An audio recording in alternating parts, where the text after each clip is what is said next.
अरे भाभी जी, आज गोभी ले जाइए, एकदम ताजी है।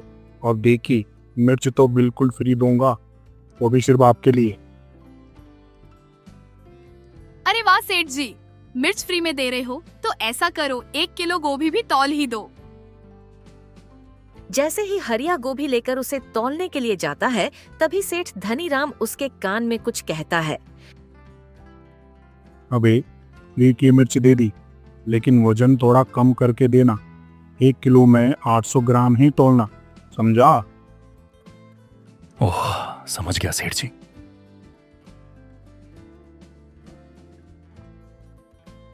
लीजिए भाभी जी, आपकी 1 किलो गोभी और फ्री की मिर्ची। धन्यवाद, ऐसे ही ऑफर मिलेंगे तो दोबारा यही आएंगे हम। ऐसा बोलकर ग्राहक चली जाती है। हरिया सुन, गांव वालों को बोल कि कल हमारे दुकान पर फ्री फ्री फ्री ऑफर चलेगा। जो भी 5 किलो आलू खरीदेगा उसे 1 किलो टमाटर मुफ्त मिलेगा। लेकिन सेठ जी, अगर हम टमाटर फ्री में देंगे तो घाटा हो जाएगा ना? अबे बुद्धू, घाटा कैसे होगा? 5 किलो आलू की असली कीमत 10 रुपए किलो है, लेकिन हम इसे 15 रुपए में बेचेंगे।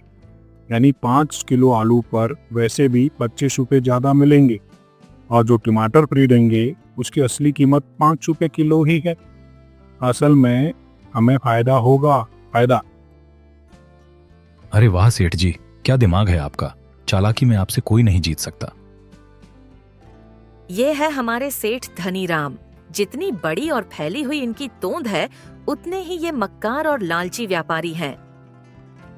और ये हैं हमारे सीधे साधे गांव के किसान, जिनकी मेहनत का कोई जवाब नहीं। लेकिन जब बात फसल बेचने की आती है, तो बाजार के दलाल इन्हें ऐसा घुमा देते हैं कि खुद को ही उधार में बेचने की नौबत आ जाए। आज फिर वही दुखड़ा लेकर प्रधान जी के दरबार में हाजिर हैं। उम्मीद लिए कि शायद इस बार किस्मत भी इनकी फसल जैसी न निकले, जो पकने के बाद भी मुनाफे से कोसों दूर रह जाती है। तो बताओ भाई, क्या समस्या है? सबके सब इतने परेशान क्यों लग रहे हो? प्रधान जी, क्या बताएं, साल भर मेहनत करके फसल उगाते हैं, लेकिन जब बेचने की बारी आती है तो आधा मुनाफा तो मंडी पहुंचने में ही चला जाता है। कैसे? मंडी तो ज्यादा दूर नहीं, बस 15 से 20 किलोमीटर ही होगी। हाँ प्रधान जी, लेकिन 15 से 20 किलोमीटर जाना कोई मजाक है? सुबह तड़के बैलगाड़ी या ट्रैक्टर लेकर निकलो तो भी मंडी पहुंचते पहुंचते दोपहर हो जाती है। वहां लाइन में लगो, फिर व्यापारी हमें रेट के नाम पर ठग लेते हैं। पर मंडी में तो सरकारी रेट तय होते हैं ना? सरकारी रेट वो बस कागज पर हैं प्रधान जी। हकीकत ये है कि दलाल और व्यापारी हमें वो रेट कभी नहीं देते। जब तक हमारे अनाज के ढेर पर बोली लगती है, हम थक हार कर जो मिल रहा होता है उसी में माल बेच देते हैं। ये तो बहुत गलत बात है। क्या कोई कुछ करता नहीं? कोई क्या करेगा प्रधान जी? मंडी में अगर ज्यादा मोल भाव करो तो व्यापारी टस से मस नहीं होते। वो सीधे अकड़ के कहते हैं, नहीं बेचोगे तो और भी सैकड़ों किसान खड़े हैं। अब बताइए, ये कौन सा इंसाफ है? मजबूरी में हमें सस्ते में ही बेचना पड़ता है, नहीं तो अगले दिन फिर वही मशक्कत। मतलब दलाल ही फसल के असली मालिक बने बैठे हैं। हाँ प्रधान जी, हम खेतों में दिन रात मेहनत करें और पैसा कोई और कमाए, ऊपर से भाड़ा अलग से देना पड़ता है। ट्रैक्टर वाला 1000 से कम में तैयार नहीं होता, और बैलगाड़ी में ला दो तो पूरा दिन बर्बाद। और सबसे बड़ी बात, मंडी में अगर सही दाम नहीं मिले तो वापस लाना पड़ता है, लेकिन दोबारा लाने ले जाने का खर्चा इतना बढ़ जाता है कि फसल बेचना ही घाटे का सौदा बन जाता है। तो गांव के सारे किसान यही परेशानी झेल रहे हैं? सबके सब प्रधान जी, कोई गेहूं बेचने जाता है, कोई सरसों, कोई सब्जियां, हर कोई दलालों के चक्कर में फंसा हुआ है। समस्या तो बहुत गंभीर है। हमें कोई और तरीका निकालना होगा ताकि तुम लोग सीधे ग्राहक तक पहुंच सको, वो भी बिना किसी बिचौलिए के। बस प्रधान जी, यही करवा दो। अगर हमें सीधा बेचने का कोई जरिया मिल जाए तो हमें भी फायदा होगा और गांव वालों को भी सस्ता अनाज मिलेगा। किसानों की बातें सुनकर प्रधान जी सोच में पड़ गए। ये समस्या केवल उनके गांव की नहीं थी, बल्कि हर किसान इसी परेशानी से जूझ रहा था। मंडी के दलाल और व्यापारी किसानों की मजबूरी का फायदा उठाते थे और इसका हल निकालना बेहद जरूरी था। लेकिन सवाल ये था, कैसे?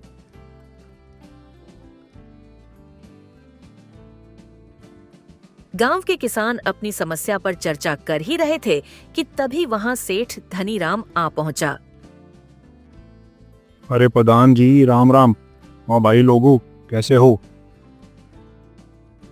बस सेठ जी, जैसे भगवान रखे। बाकी हमारी तकलीफ तो आपको दिख ही रही होगी। कहिए सेठ जी, आज इधर कैसे आना हुआ? कोई खास बात? अरे भाई, खास बात तो है ही। मैंने सुना कि आप लोग मंडी में अपने अनाज और सब्जियों के दाम से खुश नहीं हो। हर बार लंबी लाइन, दलालों की मनमानी, और फिर भी आपको सही दाम नहीं मिलते, है कि नहीं? लेकिन धनीराम, तुम्हें इससे क्या फर्क पड़ता है? अरे प्रधान जी, मुझे किसानों की भलाई से फर्क पड़ता है।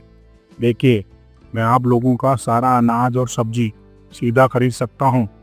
आपको ना मंडी जाना पड़ेगा, ना दलालों के आगे हाथ जोड़ने पड़ेंगे।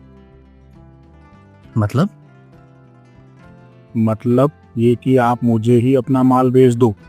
मैं आपसे यही गांव में अनाज और सब्जियां खरीद लूंगा। आप लोगों को ना तो भाड़े का खर्च लगेगा, ना मंडी में धक्के खाने पड़ेंगे। सीधा पैसा मिलेगा, वो भी हाथों हाथ। पर सेठ जी, दाम क्या दोगे? हमसे सस्ता लेकर महंगे में शहर में बेचोगे और फायदा पूरा तुम्हारा।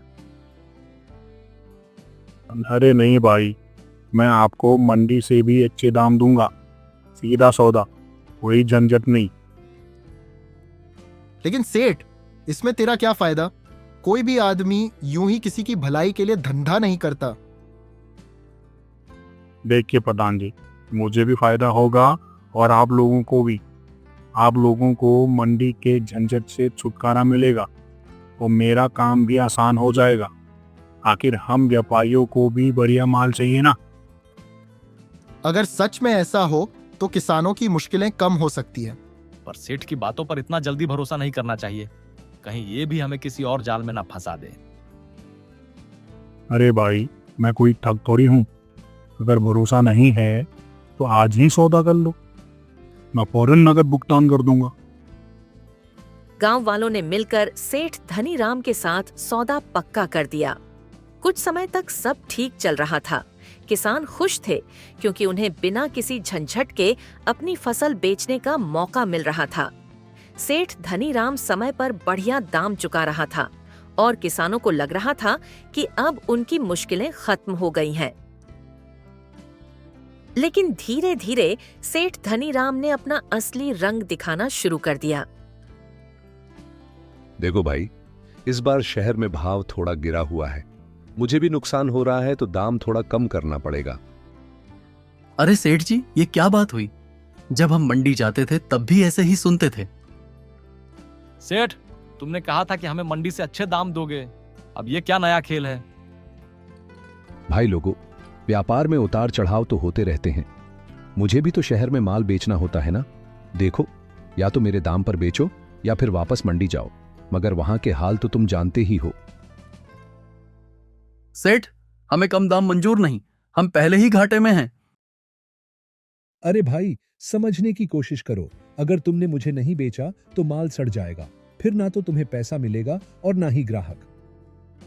मतलब तू भी वही कर रहा है जो मंडी में होता था? अरे मैं तो बस व्यापार कर रहा हूं। तुम चाहो तो मंडी जा सकते हो, लेकिन वहां तुम्हें और भी कम दाम मिलेंगे। अब किसानों के पास कोई और रास्ता नहीं बचा था। वे चाहते तो मंडी जा सकते थे, लेकिन वहां भाड़ा, दलालों की कटौती और समय की बर्बादी थी। मजबूरी में उन्हें धनीराम को ही कम दामों में अनाज और सब्जियां बेचनी पड़ी। इसी बाजार में रामू भी अपनी ठेली लगाता था। वो सीधा सादा आदमी था जो अपनी मेहनत से कमाना और ईमानदारी से बेचना जानता था। रामू भाई, आज लौकी कितने की दी? भाई साहब, आज ताजी लौकी आई है, बस 20 रुपए किलो। अरे सेठ जी की दुकान पर तो 15 रुपए किलो मिल रही है। तू इतना महंगा क्यों बेच रहा है? भाई साहब, हमारी सब्जियां एकदम ताजी और शुद्ध हैं, क्योंकि ये सब अपने ही खेतों में उगाई जाती हैं बिना किसी केमिकल के। लग तो ताजी रही है, लेकिन पैसे भी तो देखना पड़ता है भाई। ऐसा बोलकर ग्राहक रामू की दुकान छोड़कर सेठ की दुकान की तरफ चल देता है। रामू जो सुबह होते ही अपनी ठेली लेकर बाजार पहुंच जाता, ताजी सब्जियां बेचता और शाम होते ही घर लौट आता। रामू मेहनती था, लेकिन बहुत सीधा। वही दूसरी तरफ सेठ धनीराम, जो पूरे इलाके में सब्जियों और अनाज का सबसे बड़ा व्यापारी था, इसलिए छोटे दुकानदारों को सेठ से ही सामान लेना पड़ता था। सेठ जितना बड़ा व्यापारी था, उतना ही मक्कार और लालची था। सारे सब्जी और अनाज वाले मुझसे ही माल लेते हैं, मगर ये रामू है कि मेरे पास कुछ लेने ही नहीं आता।